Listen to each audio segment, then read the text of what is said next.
camps were just like me. They were not only numbers, they had families, friends and loved ones, and each of their lives was important, just as important as anyone else's.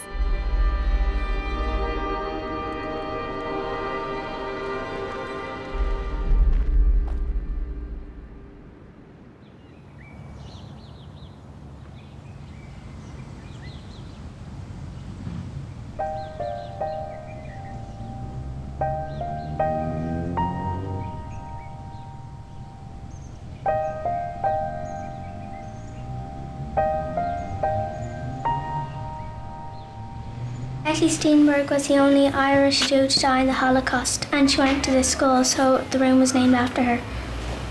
She was born in Czechoslovakia, and she was brilliant at dressmaking and embroidery. Can you tell me more about her? Well, Germany invaded the Low Countries, so Esther went into hiding with her family, and back home in Ireland, her other family had promised her a visa so she could go back home and be safe. But unfortunately, the day before she was supposed to go back home, the Germans captured her and brought her to a concentration camp outside Paris. It's amazing because I'm from Slovakia myself, and I was brought to concentration camp Bergen-Belsen in Germany in October 1944, where I was incarcerated for 8 months. Well, I wouldn't like to tell you the stories, what I experienced there, but it was a horrible place.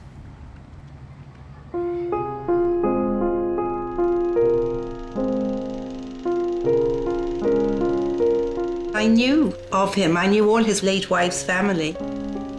And we were neighbours when we were married, young marrieds, but I had no idea he was a Holocaust survivor. It was quite a shock to me.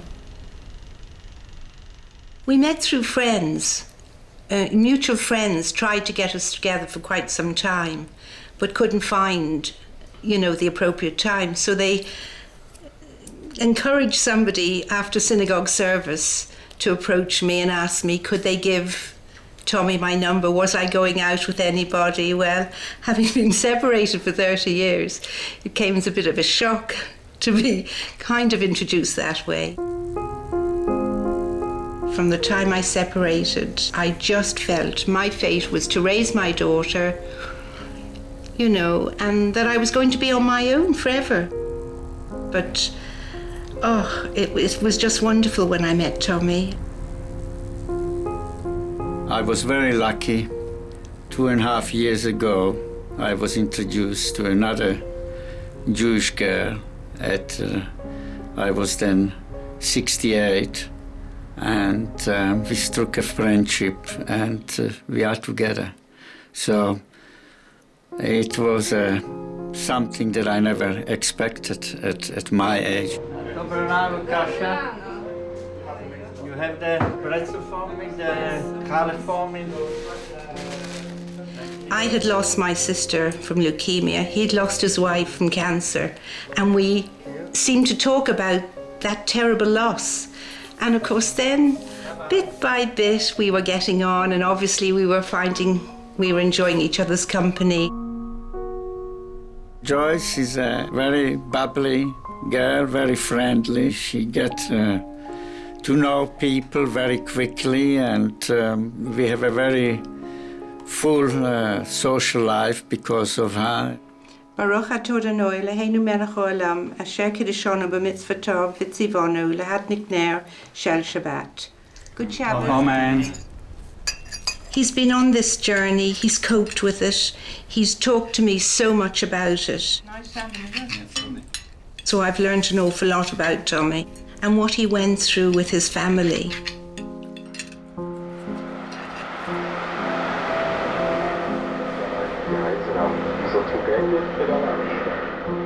It was very important for me to make this journey.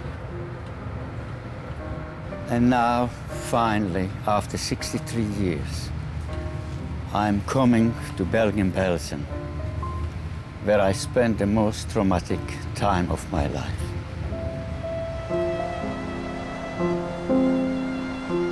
Dear Tomi, hi, I'm Wayne Leonard. The things that you had to go through were unbelievable.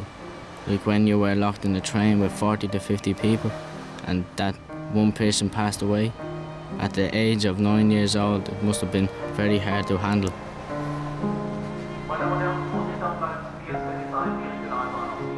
Not knowing where you were, what was happening, what was going to happen, not able to have any privacy.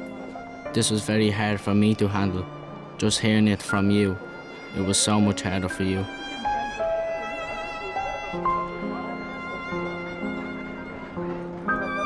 We entered history and ignorance under the wireless shelf. Yippee-yi-yay, sang the riders of the range. Here is the news, said the absolute speaker. Between him and us, a great gulf was fixed, where pronunciation reigned tyrannically. The aerial wire swept from a treetop down in through a hole bored in the window. When it moved in wind, the sway of language and its furtherings swept and swayed in us like nets in water, or the abstract, lonely curve of distant trains as we entered history and ignorance. This time is different. A new Germany, democratic and tolerant, has invited us survivors to attend the opening of a memorial museum on the site of the concentration camp. Hi, Mick. Hi. בסוף נפגשנו. נסעתי איזה 8 שעות, אבל זה היה בסדר. טוב, גם אני נסעתי. כן, נו טוב, אני בא קצת מקרוב יותר, נלך, אוקיי.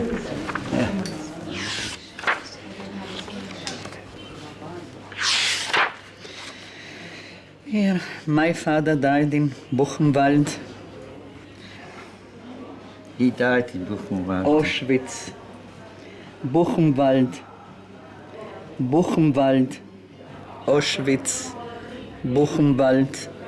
Geza died in Buchenwald. Adela died in Auschwitz. Auschwitz. And this is Mickey, our Mickey here. And I was still not born at the time, 1934. And the grandchildren. Family continues, and this is very, very important. We must think in future, not in our past. But we must remember. But we must remember. Yeah.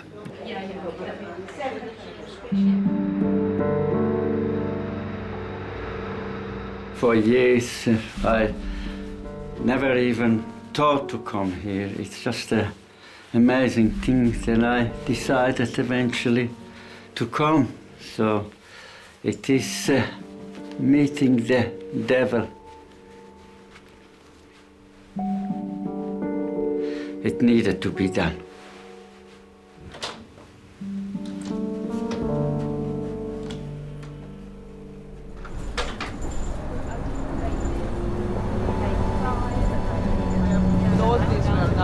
It's not easy.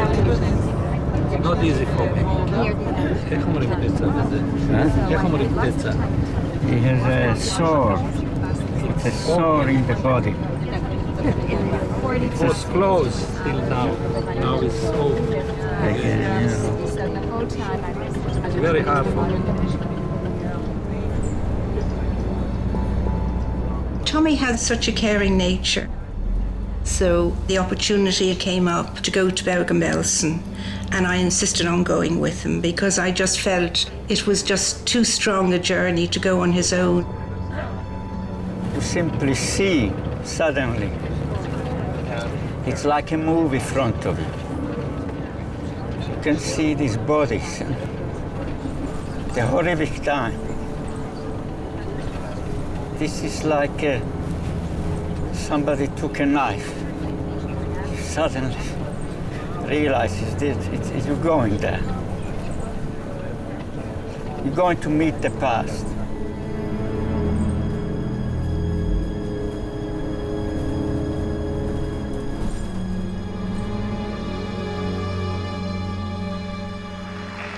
The total horror of what I saw changed my entire life.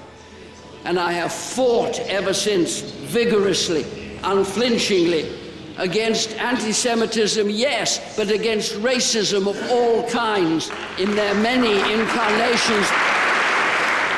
Please don't think this cannot happen again. Don't think it cannot happen here. It can happen everywhere unless we watch out, unless we fight against it, unless we make sure it doesn't happen to others as it happened to our families.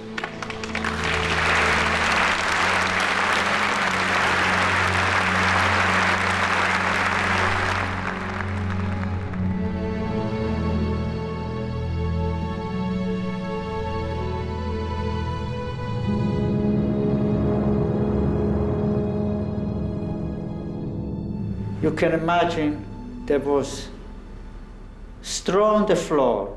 In the middle of the floor was a big barrel which served as a toilet. There were about 60 people, children, old people and women, crying. The stench was unbelievable. And we traveled like this for 7 days.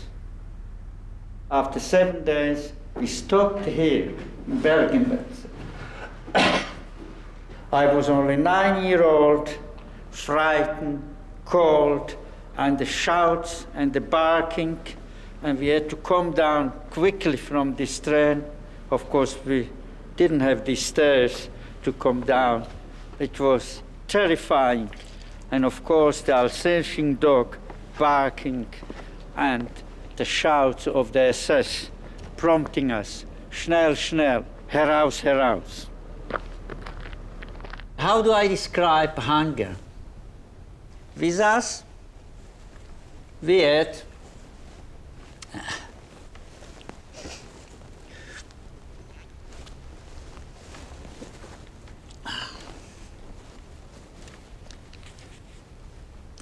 and we were hungry. And we were hungry not a day.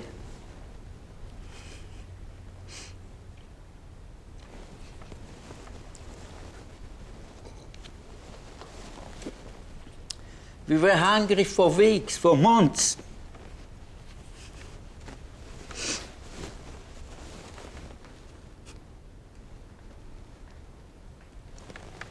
Sorry.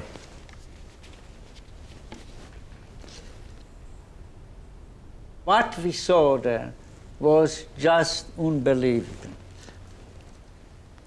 The people, they were just skin and bone. So just imagine a skeleton and you put rubber balloon over them. That's how these people look, just skin and bone. The bones were just protruding. And these people, we saw them walking very, very slowly. And sometimes, some of them will just fall down, never to get up again.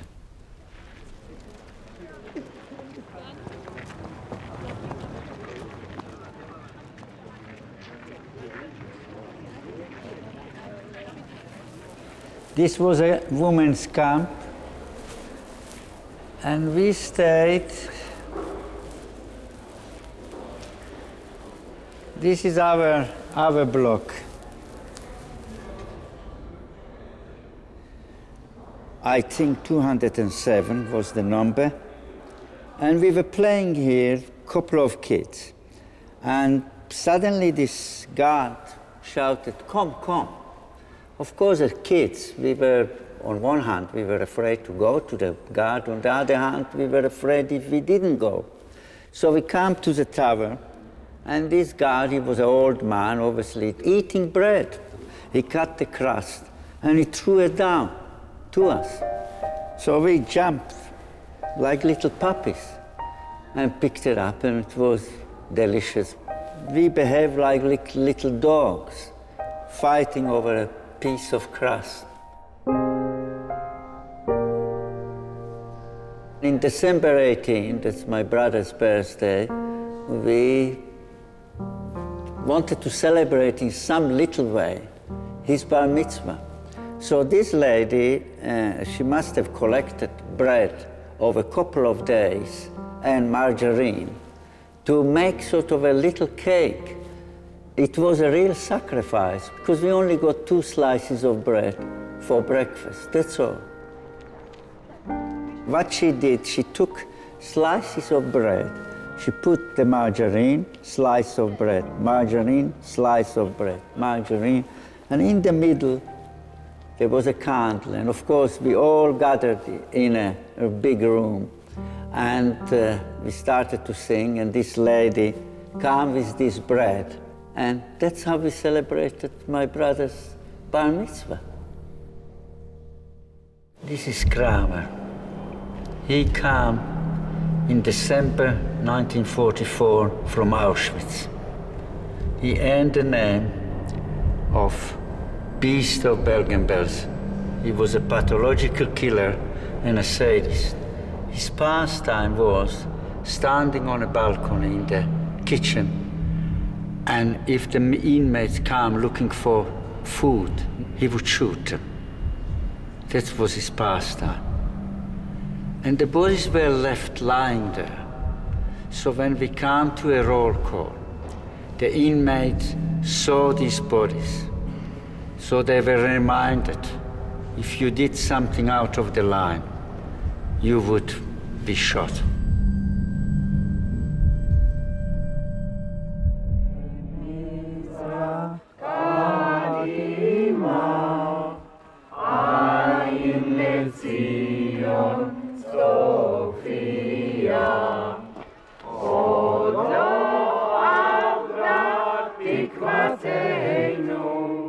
The camp was totally burned after the liberation, so there is practically nothing left, only the forest and the silence. You couldn't see even birds flying around. And this was something that we remember from our time when we were there. There were never birds, it was all dead all around us.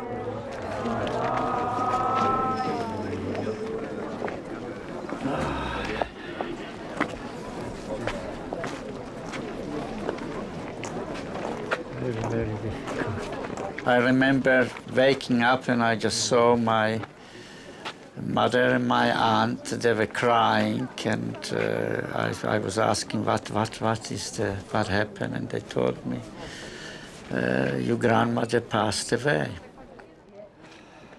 So these 2 women came in. One took her by the hand, the other one took her by the legs, and they just threw her on this carriage and wheeled her out, and then about 100 yards from the block, and they again took her by the hand and leg, and they threw her on a pile of corpses. That was the last time we saw our grandmother.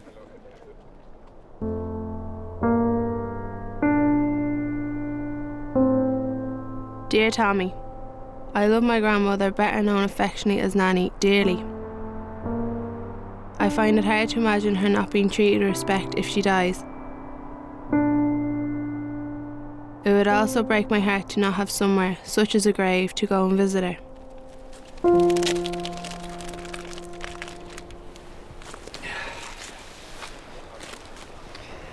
אני רוצה לקרוא פואמה של אברהם שלונסקי, שכתב מיד אחרי השואה.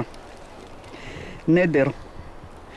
על דעת עיניי שראו את השכול, ואמסו זעקות על ליבי השכוח. על דעת רחמיי שהורוני למחול, עד באו ימים שאיימו מלסלוח. נדרתי הנדר לזכור את הכל, לזכור ודבר לא לשכוח. דבר לא לשכוח עד דור עשירי, עד שוך עלבוני, עד כולם, עד כולם. עדי יחולו כל שבטי מוסרי.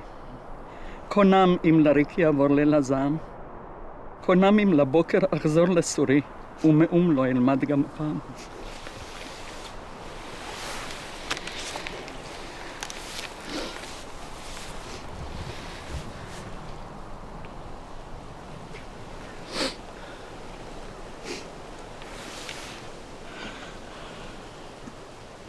some of the inmates, they wanted to escape the suffering that they were going through. In the night, they would go out of the block and they would run towards the barbed wire, and as they started to climb, the soldier would, with the reflector, with the light, they would see them and they would shoot them. And I remember hearing these shots, and then in the morning we would see 3 or 4 corpses lying over the barbed wire. And this was an everyday occurrence. In February and March, per month, between 15 and 17,000 people died. And we as children, we used to play in between these corpses. We didn't even notice them. One morning we were called to a roll call, and the SS told us each should bring a towel. This was the bathhouse, this was the big chimney. We arrived in, and my mother was holding me and my brother very tightly, and we were told to undress. The clothes were all taken away. Everybody was given a piece of soap, and we thought that's the end. We were let into this huge room, and the shower roses on the ceiling, the door closed behind us, and we stood looking up, thinking the next thing, the gas will come out of the shower roses, and suddenly